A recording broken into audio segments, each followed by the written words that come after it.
გულელმა მეშახტეებმა კიდევ ერთი შესანიშნავი საჩუქარი მიიღეს. გაიხსნა კულტურის სასახლე. მაყურებელთა დარბაზი 600 კაცს იტევს.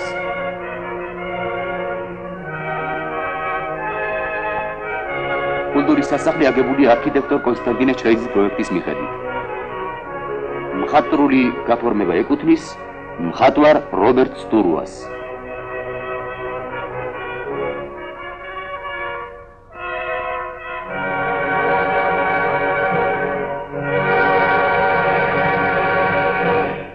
წითელწყაროს რაიონის სოფელ ზემო მაჩხანში დამთავრდა საკოლმეურნეო კულტურის სახლის მშენებლობა. კოლმეურნეებმა მიიღეს კეთილმოწყობილი კულტურის კერა.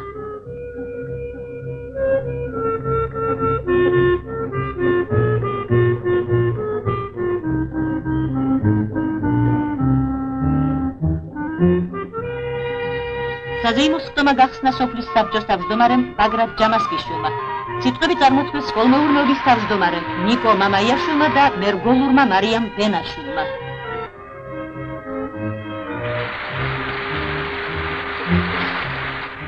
დამსწრეთა წინაშე გამოვიდა კულტურის სახლთან არსებული თვითმოქმედი ანსამბლი.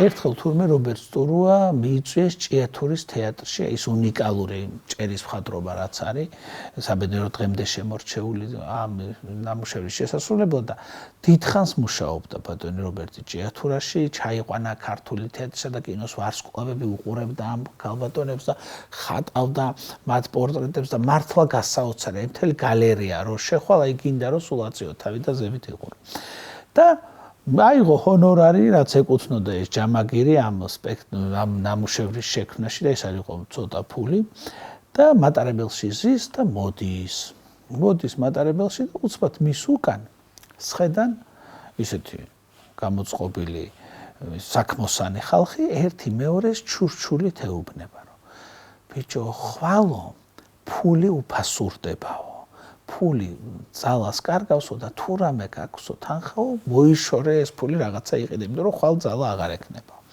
და ამ დროს წინ ზის რობერტ სტურუა ერთი ჩანთა ფული მოაგრაც იმუშავა ჭიათურაში და უცბად აი ამ ფიქრში რომ რა უყოს ამ ფულს და წყალში ეყრება ეს შრომა და ეს ყველაფერი და დაინახა იმერეთის ულამაზესი სოფელი რაღაცა პეიზაჟი რაღაცა ღრუბლები ცა ყველაფერი და იფიქრა რომ ეხლა ამას დავხატავდი სიამოვნებით. აი, აქაც მისი ხასიათი. ფულზე ფიქრი კი არ გააგრძელა. უცბად მოუნდა ამის დახატვა და გადმოწია და გააჭერა მატარებელი. ხალხი შეშინდა, მოვიდა ეს უფროსი მატარებელს და ეკითხება რა შეესაქმეო და სიტუაციო ხალხს ვკითხავ მეგობრებო, მე მაქვს ძალიან ბევრი ფულიო და სურს დავხარჯოთ, მოდი აქ ვიქეიფოთ.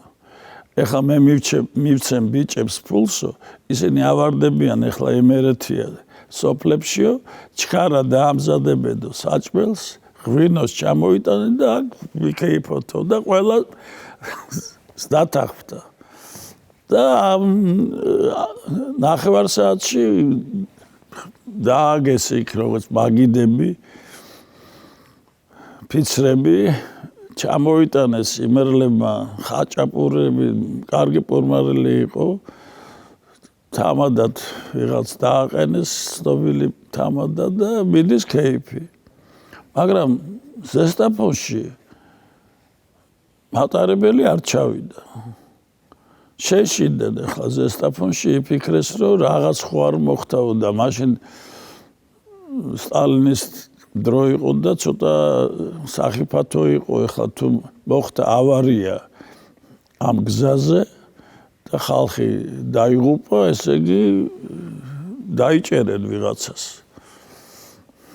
და მოვარდნენ პატარა დრეზინაზე თავარი ზესტაფონი და ვაგზლის უმფროსი და კიდე ვიღაცები და ხედავენ საოცარ სურათს. ედან მთელი სასტავი და ქეიფობს.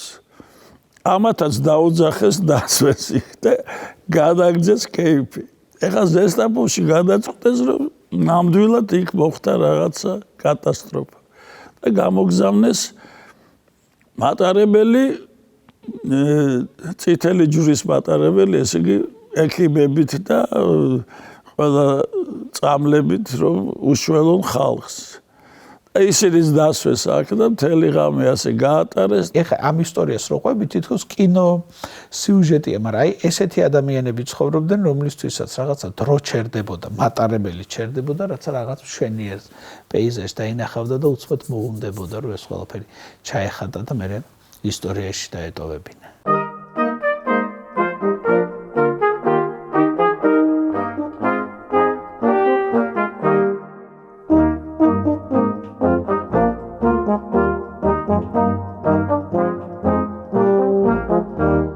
რობერტ სტურუაზე საუბარი ალბათ მაინც ორი სიტყვით ეპოქაზე საუბრის უნდა დავიწყოთ, ვინაიდან ის გახლავთ საბჭოთა პერიოდში მოღვაწე ხელოვანი. დაიბადა 1916 წელს, მაგრამ რეალურად მან მოღვაწეობა დაიწყო 1930-იან წლების ბოლოს, 40-იან წლების დასაწყისში. ანუ და მან მიიღო განათლება უკვე საბჭოთა საქართველოში. 1923 წელს სამხატვრო აკადემიაში სწავლობდა და შემდეგ მიდის რუსეთში სასწავლებლად მოსკოვში, კერძოდ სურიკოვის სახელობის სამხატვრო უნივერსიტეტში, რაც იმას ნიშნავს, რომ მან მიიღო საბჭოთა განათლება. იმ პერიოდის სამხატვრო განათლება. და უნდა გავითვალისწინოთ, რომ 30-იან წლებში საქართველოში საბჭოთა გარემოში მომუშავე მხატვრისთვის ძალიან რთული იყო ეპოვა საკუთარი ინდივიდუალიზმი. პრაქტიკულად ეს იყო ყოველმხრივ შეზღუდული პერიოდი, როდესაც განსაკუთრებით უკვე 30-იან წლების დასაწყისში შემოდის სოციალისტური რეალიზმი, როგორც ერთგვარი დოგმატი კულტურაში. თუმცა და ეს უწესებს გარკვეულ შეზღუდვებს შემოქმედს, პრაქტიკულად შემოქმედებითი პროცესი არის შეზღუდული, არსებობს პირდაპირ მოცემულობა, თემატური რკალი ნამუშევრებისა, რომელსაც უნდა ეწყვნებოდეს ნამუშევარი და არსებობს მთელი რიგი შეზღუდვებისა, ვთქვათ, ფორმასთან მოპყრობის თვალსაზრისით. ანუ ყველაფერი, რაც მხატვრულ შემოქმედებითობას ეხება, ცხადდება ფორმალიზმად და არის გარკვეულწილად კრიტიკის ობიექტი და ძალიან საშიშიც კი.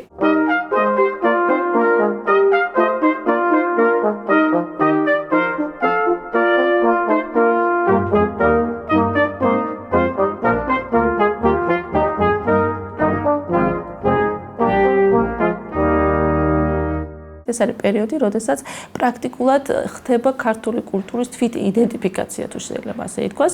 ჩვენ ამას უწოდებთ საქართველოს მოდერნიზმს, ესეთი პირობით სახელწოდებით, რაც გახლავთ დასავლეთ ევროპული ავანგარდის ქართული ეკვივალენტი და სწორედ ეს არის ქვაკუთხედი, რომელსაც ალბათ დღესაც დგას ქართული კულტურა. მაგრამ ეს მთლიანად უარყოფილია საბჭოთა პერიოდში და წარმოიდგინეთ, რომ აი ის კულტურული ნარატივი, რომელიც იქმნება, დაპირისპირებით იმ სინამდვილესთან, რომელსაც შინაგანად ატარებს ქართული კულტურა, როგორი ტრაგედია შეიძლება იყოს კერძო ხელოვანისთვის და ხელოვანთა მთელი თაობებისთვის. და აი ამ პირობებში საინტერესოა, რომ რობერტ სტურუა ახერხებს გარკვეულწილად ძალიან მკაფიო ინდივიდუალიზმის შემოგვთავაზოს. ის არის მუშაობს დაზგურ ფერწერაშიც და მუშაობს მონუმენტურ ფერწერაშიც.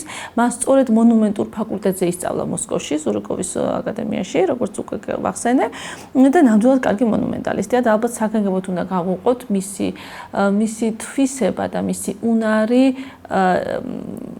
დიდ სიბრტყეებთან მუშაობის, რაც არის მონუმენტალისტების ერთ-ერთი უმნიშვნელოვანესი უნარი.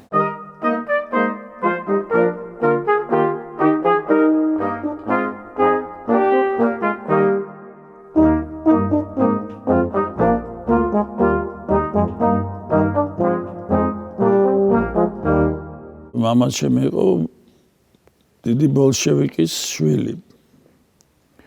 და დედაჩემი იყო შვილი, ბოლქვაზის შვილი, რომელიც გახდა თბილისის მერი, რომელიც დახვრიტეს 37 წელს. ამიტომ ტრის შვილის მოყვალა ბოლშევიკურ ოჯახში ცოტა ეტყობა ჭირდებოდა რაღაც გარკვეული გმირობა. მე არ გავჩნდებოდი, რომ მამაჩემს ეს არ ჩაედინა ეს საკმაოდ ძლიერი ვაჟკაცური ნაბიჯი. და მე დავფიქრდი, რომ ალბათ ამან გამოიწვია სტურუებში დიდი პატარა პანიკა. იმიტომ რომ მაშინ კარგად მოგეხსენებათ, რომ ტრიშვილებიც არ იყვნენ სანდო ხალხი. უნდა გითხრათ, რომ დედაჩემს არ მისცეს სკოლის ატესტატი. მისი და გააგდეს კონსერვატორიიდან. ძმა ბოლო კურსზე იყო მაშინ MGP-ის ერქვათ მიშტი. ბოლო კურსზე დიპლომი არ მიაღებიეს. და მე ბიძაჩემს მოუხდა გახდა ფეხსაცმელს კერავდა, რომ რაღაცნაირად ერჩინა თავისი ოჯახი.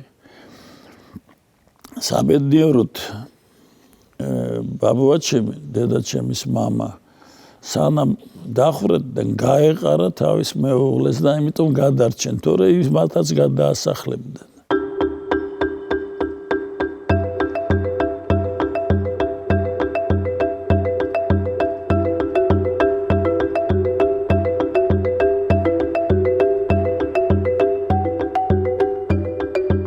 ერთადერთი ადამიანი ამ ოჯახში ასეთ კომუნისტურ ოჯახში იყო მამაჩემი, რომელიც მხატვარი იყო, ანუ ხელოვანი. და ამიტომაც ალბათ მე გავხდი არა პოლიტიკური მოღვაწე. და ამიტომაც ალბათ ჩემ გენებში რაღაცა ისეთი ზის, რომ ვებძვი აი ამ საშინელ სენს, რომელიც დღესაც არ მომკვდარა. ეს უნიჭო პოლიტიკოსები, მოძალადენი, ჯერ კიდევ ცოცხლები არიან, სახელი გადაირქვეს, კომუნისტები აღარ ქვიათ. ის პირველად სიცხეს შორს შეამჩნია 1940-იან წლებში. 1956 წელს მან იმონაწილევა საქართველოს ოკუპაციისადმი, საქართველოს გასაბჭოების ანუ სინამდვილეში რუსეთის მიერ საქართველოს ოკუპაციის 25 წლის თავისადმი მიმწნულ გამოფენაში და იქ შეამჩნია ვახტანგ ბერიძემ სხვათა შორის. და თქვა ძალიან საინტერესო რამ, რომ ამ მხატვარს აქვს უნარი ყველაფერი დღესასწაულად აქციოს და მისტერიას დაამსგავსოს. და როგორც ჩანს, ეს საბჭოთა კონიუნქტურის სტილის ტექსტში სწორედ მინიშნება იყო იმაზე, რომ ის არ აკეთებს ჩვეულებრივ ბანალურ კომპოზიციებს. და ძალიან საინტერესოა, რომ მას მართლაც შეუძლია, რომ მისი მრავალფიგურიანი კომპოზიციები, განსაკუთრებით კედლის მხატვრობისა თუ პლაფონის მოხატულობის, აქციოს განსაკუთრებულ პროცესუალურ, თითქოს მისტერიალურ რაღაცა მსვლელობად. და მას აქვს რამდენიმე ესეთი მოხატულობა. ერთი ეს არის აკაკი წერეთლის სახელობის თეატრი ჭიათურაში. იმავე ჭიათურაში ეს გახლავთ 45-50 წელი. ცოტა მოგვიანებით მან ასევე ჭიათურაში მოხატა მაღაროელთა თუ მე შეხტეთ ამბობენ ალბათ მაღაროელთა უბრალოდ კულტურის სახლის პლაფონი, ანუ ჭერი და ასევე აქვს მხატვრობა შესრულებული სოფელ შრომაში, ეს გახლავთ გურია, იქ კულტურის სახლის კედლები მოხატა.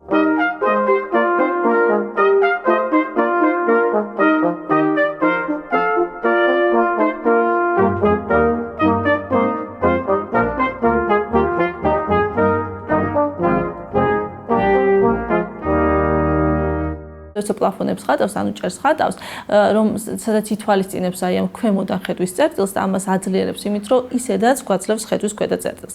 ანუ ნამუშევარს ნახველი რეალური სივრციდანაც და ვირტუალური სივრციდან უყურებს მკვეთრი რაკურსით ქვემოდან და ფიგურები დანახულია ქვემოდან, რასაც რა თქმა უნდა ეს ზეაწეული ინტონაცია შემოაქვს და ილუზორულობის ეფექტს აძლიერებს, თუმცა ქვემოდან უყურებ და ჭერი გახსნილია თითქოს და თქვათ იქ სივრცეა და ეს მგონია რომ არის გვიან რენესანსული აი მანიერისტული პერიოდის ილუზორული ხელოვნების გამოძახილი ერთგვარი და მასზე რეფლექსია უკვე აი ამ მხატვრის ინდივიდუალობით. ჩემი კლასელები მოვარდნენ და ამბობენ რომ რობიკო იქ მამაშენის სურათია აი ოპერის პირდაპირ მაშინ სალონი იყო ისეთი მაგარი და მე ვკითხე რა სურათია თქო და აი წამოდი ვნახოთ მივედით და ბიჭები ამბობენ გაატარეთ ხატრის შვილია და მე გამატარეს ახლა და ხედავ ვიცნობ ამ სურათს ესე იგი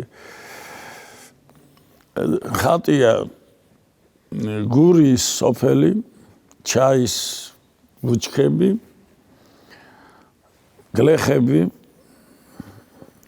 შუაში დგას მედეა ჯაფარიძე ამაჩემის დახატული ორდენი უკეთია გმირის და ხელში უჭირავს ჩიბუხი ნახაც ქვია გმირმა ნახა სტალინი იმან გადასცა თურმეესან და ეს ხალხი გაგვიჟებულია მე როცა ცოტა წამოვიზარდი ვუთხარი მამაჩემს რა არის რებს ხატავ თქო და მამაჩემმა გადმოიღო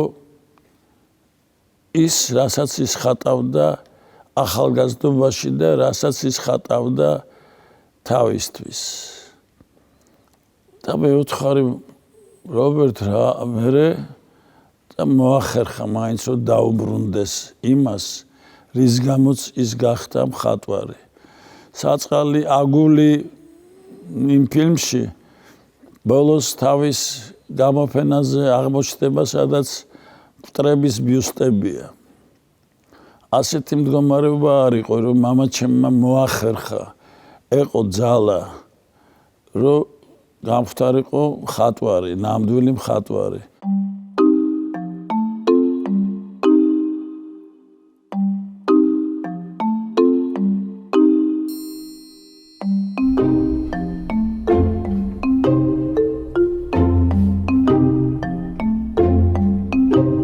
ჩემთვის мама იყო იდეალი მე ვთვლი რომ ის იყო ნამდვილი თბილისელი ბოჰემა ძალიან ლამაზი მე არც ისე ვგევარ მას ვაშკაცური ძალიან სპორტსმენი თანაც და ცხოვრების დიდი მოყვარული ძალიან ბევრ ქალს უყვარდა და თვითონაც უყვარდა ქალები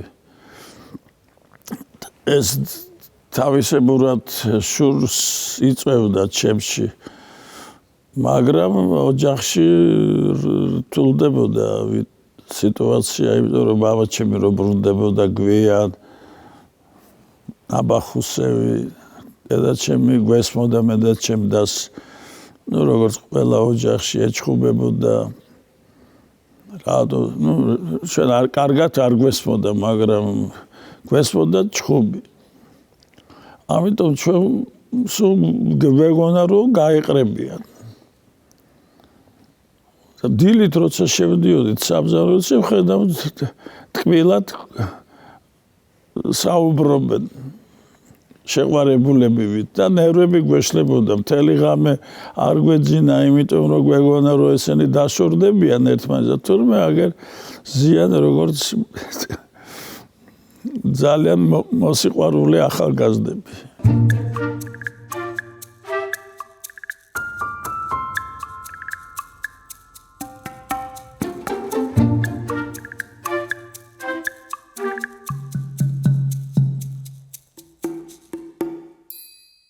ეს იყო მთავარი ადამიანი ჩემთვის სანამ იყო ცოცხალი და ასეთი შეგრძნება არავის მიმართ არ მექნება არასდროს იმიტომ რომ ის იყო ჩემი პედაგოგიც სულიერი მეგობარიც და საერთოდ არ ვიცი, ბაბუა ჩემი რო გარდაიცვალა, მე არც კი ვიცოდი როგორ შეიძლებოდა რომ ცხოვრება გამეგრძელებინა. ვიყავი 14 წლის, იმიტომ რომ ყველაფერი ჩემი იყო მინდობილი მასზე. აი ამ ადგილას ვიჭექით ხოლმე, მე პატარა სკამზე ბაბუა ჩემი თავის სკამზე, აქ აი ამ ადგილას მთლიანად გადაჭიმული იყო ხოლმე 3 მეტრიანი ტილო, იმიტომ რომ ის იყო მონუმენტალისტი და ჭერს ხატავდა სხვადასხვა თეატრებისთვის, კლუბებისთვის, რა ვიცი, 1000 რამისთვის და ყოველთვის ერთად მუშაობდით. ის მუშაობდა, მე ვუყურებდი და მხატვრობის ყველანაირი ჯადოსნური ხრიკი, საღებავების დამზადებიდან დაწყებული, დამთავრებული, ისეთი რამეებით, რაც ალბათ არ ისწავლება არსად, მე აი ესე უფასოდ მივიღე და ჩემთვის გახდა აბსოლუტურად ჩვეულებრივი. ანუ არაფერი არ მისწავლია ხატვაში. ვიცხოვრე 14 წელი ხატვაში, აი ესე ვიტყვი, იმიტომ რომ თუ რაღაცა განსაკუთრებული არ ხდებოდა ჩემ თავს, მე ვიჯექი მის გვერდზე, ჩემთვის ამაზე საინტერესო არაფერი არ იყო და რა თქმა უნდა გამოვსულიყავი მხატვარი. მამზადებდა კიდევაც უკვე დაიწყო ჩემი მომზადება აკადემიისთვის, მაგრამ აი ზუსტად მაგ დროს გარდაიცვალა და რაღაცნაირად დავჭი საშინლად ობოლი. მეც პრეტენზია არ განვაცხადე, რომ აკადემია მინდა მეთქი და მოკლედ წავედი თეატრალურისთვის, ვერ ვიტყვი, რომ არ მინდოდა, მაგრამ უბრალოდ მხატვრობა ჩემთვის დარჩა აი ესეთ აუხდენელ ოცნებად ვერ ვიტყვი, იმიტომ რომ როცა მინდა დავხატავ.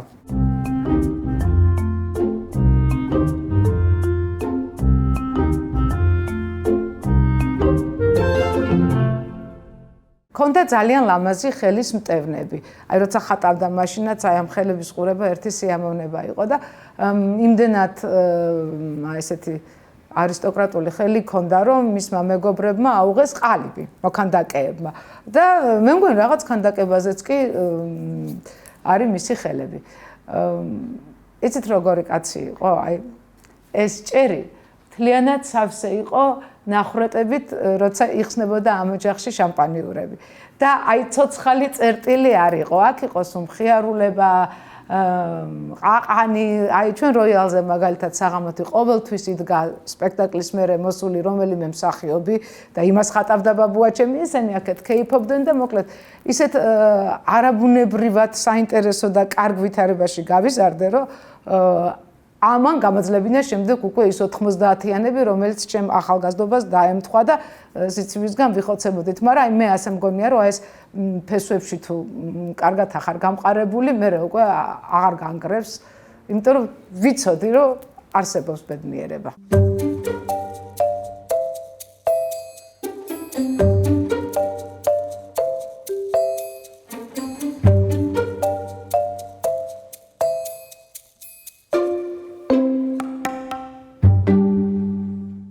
კეიფე კაცი იყო, ქალების მოყვარული კაცი იყო, სილამაზის მოყვარული კაცი იყო. იცით რა გულისხმობ? აი ქალები რომ მოდიოდნენ რომ უნდა დაეხატათ, მოვიდოდა უშნო ქალი, პორტრეტი მიქონდა ულამაზესი. აი ყველაში ხედავდა ამ სილამაზეს და ძალიან დიდ სითბოს გასცემდა და როდესაც გარდაიცვალა, გვირგვინები როცა მივიღეთ, ისეთ გვირგვინებს ვღებულობდით, რომ აი გვეცინებოდა მაგალითად რესტორნის თანამშრომლებისგან, ოფიციანტი ქალებისგან და ასე შემდეგ. აი რაღაცნაირი კაცი იყო. მე ვუსურვებდი, რა ვიცი, ყველას რომ აი თითო ასეთი კაცი გაეცნოთ ცხოვრებაში, იმიტომ რომ აი ასეთ ადამიანთან ურთიერთობისთვის ღირს ცხოვრება. ძალიან ნიჭიერი. ეხლა მწვანე ჩავიცვი სპეციალურად. აი ეს არის მისი საყვარელი მწვანე. ამფრად ვგრუნტავდით ხოლმე, მეც ვეხმარებოდი ტილოებს. და რახანის იყო იმერეთიდან, სულ რაღაც გონი 7 წელი იცხოვრა სოფელში. აი ეს ხასხასა ბალახის ფერი იყო მისთვის და მის ნახატებშიც არის ყოველთვის ეს ფერი და ამიტომ ეს დარჩა ჩემთვის საყვარელ ფრად, ისედაც ხშირად მოწვია ამ ფერის ტანსაცმელი.